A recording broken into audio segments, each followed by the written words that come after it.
Hi, Sam. I'm just looking at your files. They look good. You gave me a few extra things that I didn't really need, but that's okay. Not a big deal. You could have just put this JPEG in here and then zip this folder up because that would have your fonts, links, INDD. I don't need this file. And then the JPEG and the PDF. Your PDF looks good. I looked at the JPEG file. It's in CMYK. It's high resolution, so that's great. And I'm looking at the InDesign file here. I think this looks really good. I think you've constructed it really well in here.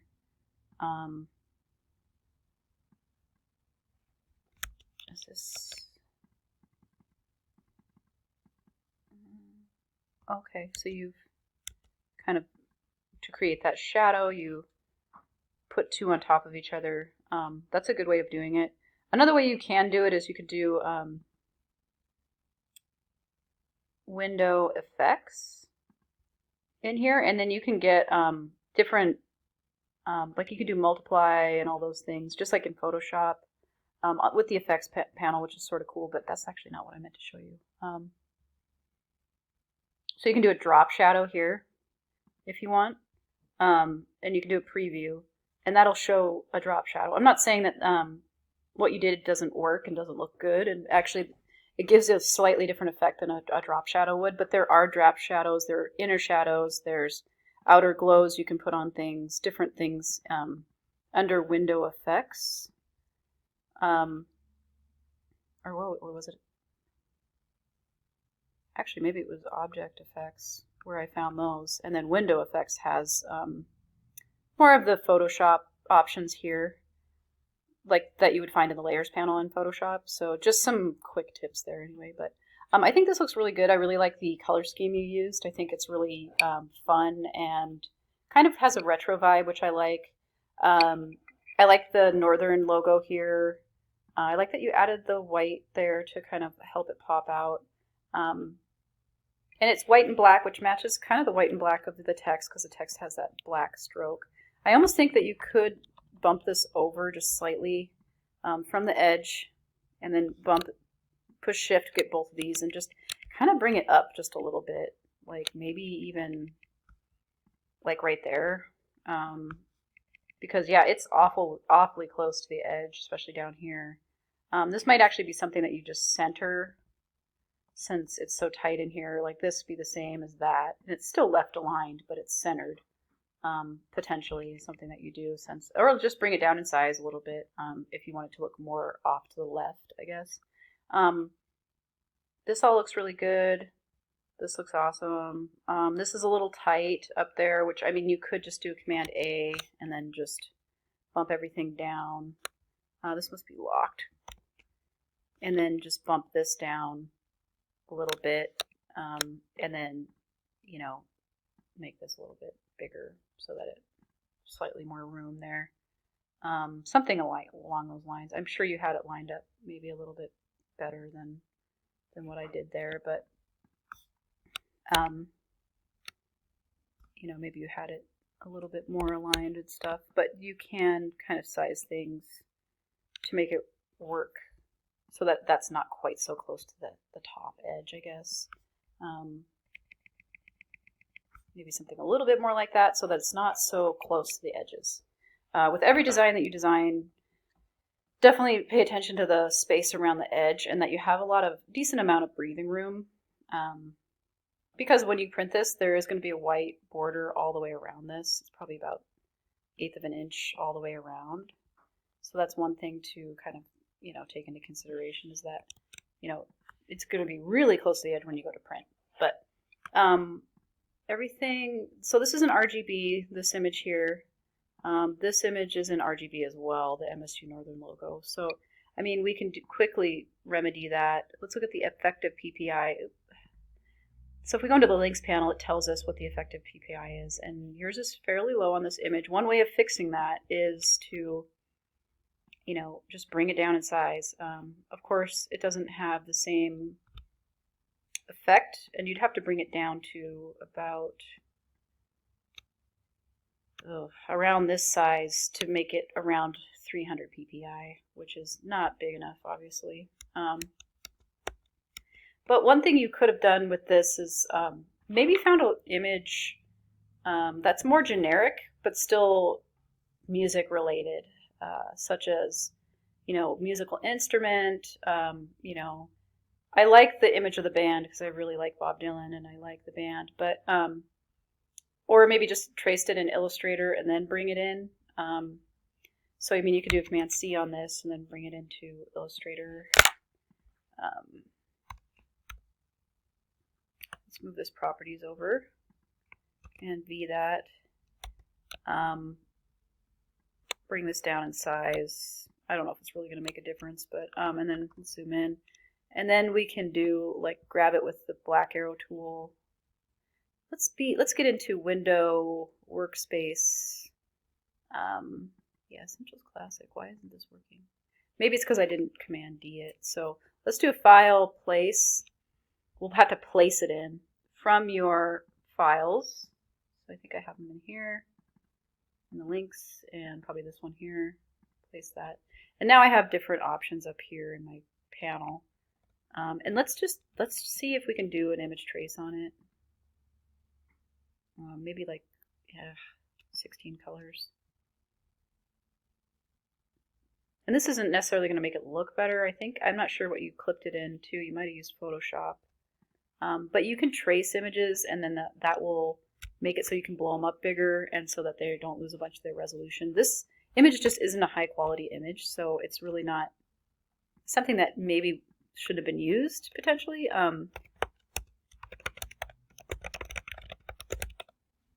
Bob Dylan and the band, we can look at images, Google Images. We can look at more. Actually, let's look at tools, and we'll go to size, large. And then we can try and find, if you wanted to use these, this might be a good one. That's Van Morrison right there. Oh, here's the one that you might have used here. But yeah, I mean, any of these images might have worked for you.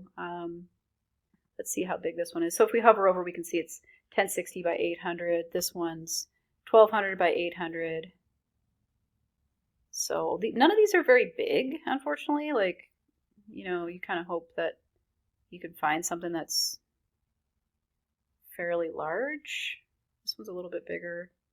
So this is kind of the image like you used, maybe. Oh, this one's quite large, actually, because it's got a 2800. So if we do a control click on this and open image in new tab, hopefully we can get it at full size, and we can control click on that and then save image as. We can put that in your links folder. And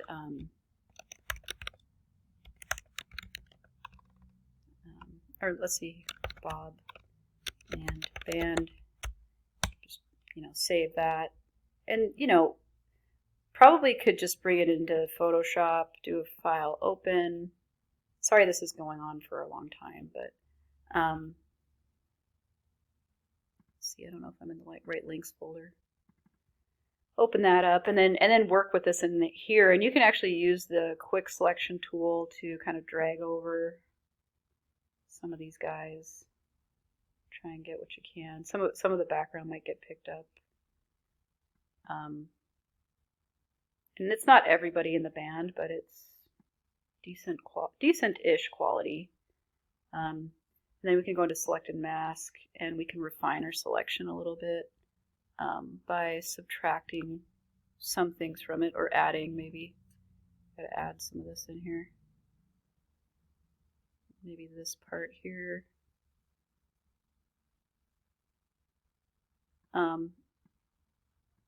And then probably subtract some of it too, like here. Oh, I didn't want to subtract all that. We might have to do like a custom one with the paintbrush and do a subtract with that, and then just custom, scribble this out basically. Might want to make my brush a little bit bigger. Maybe I'll just quickly do this. That's pretty good. And then we can do we can feather out the, I'll move this over, because we're in the select and mask area right now. We're not really in the regular place of Photoshop, but we can blur this so that we can, we can make this 14 pixels and then just kind of blur out the edges so that the hair looks good. And then we just want to scroll down. Let's see. can't see what I'm doing here. I'm going to make this big. And then we can do the output too. Let's make it a layer mask. Push OK. And then now we have a layer mask over our original. And we can do image mode. Let's just put it in gray or CMYK color maybe. And then maybe we'll do like magic wand tool. Select the back. Well, that didn't work. Oh, let's go back in here, enter select mask. I double clicked on the black and white icon. And then maybe I want this to be on selection and push OK. And then let's do a layer. Or let's see, where am I going here? Layer, new fill layer, solid color. And then OK. And let's make that kind of orangey rust color that you were kind of using earlier. And then we can make this like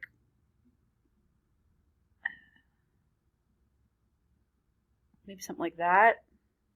And then do a Command Shift S, save this out.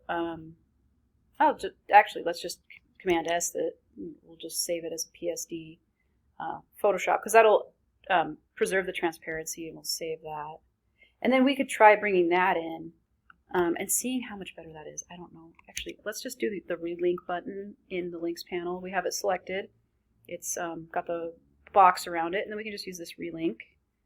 And we can go to our links folder and go to the PSD file, open that up. And let's look at the effective. So it's in CMYK now, and then the effective PPI is 265. So it's substantially better.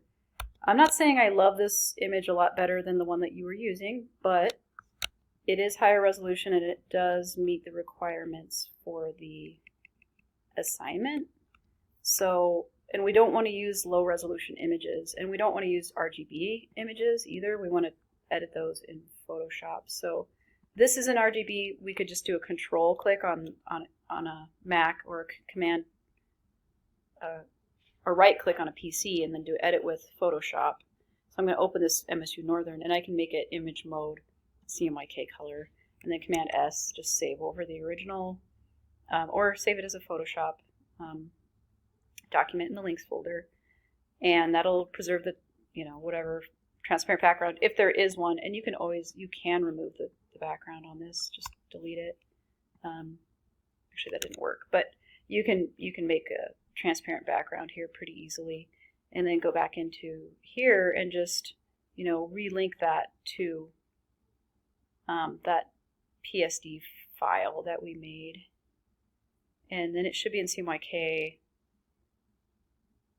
So anyway, this might actually look better white, so changing it all to white might work better. And maybe this would look better slightly more red. But anyway, I think, something like that would be good. And just knowing how to go into Google Images and find high resolution images. The little tip is to use the tools, go to more, or no, use tools, and then go to large. And then just hover over them to see how big they are. And if you find one that's like 2,000 by something, typically that should be something that you can use fairly large in a document, because this one was close to 3,000 on one edge, on the long edge. So if it's close to 3,000, then even at a larger size, it'll still look decent. Some of them are too small, but some of them aren't bad. So it's all about and then also not pulling them from here, but doing a control click and open image in a new tab so you can get it at the absolute biggest size is going to be helpful to you in the future. And but yeah, your design turned out really good. I'm sorry I made such a long video, but I just kind of want to make sure that you're learning things, and that I'm going through everything with you. Even though you're online, I still want to be able to offer up some personalized feedback on these things. So yep, you're doing good. Keep it up, and you're a rock star. So you're doing awesome, and we'll talk to you later. Bye.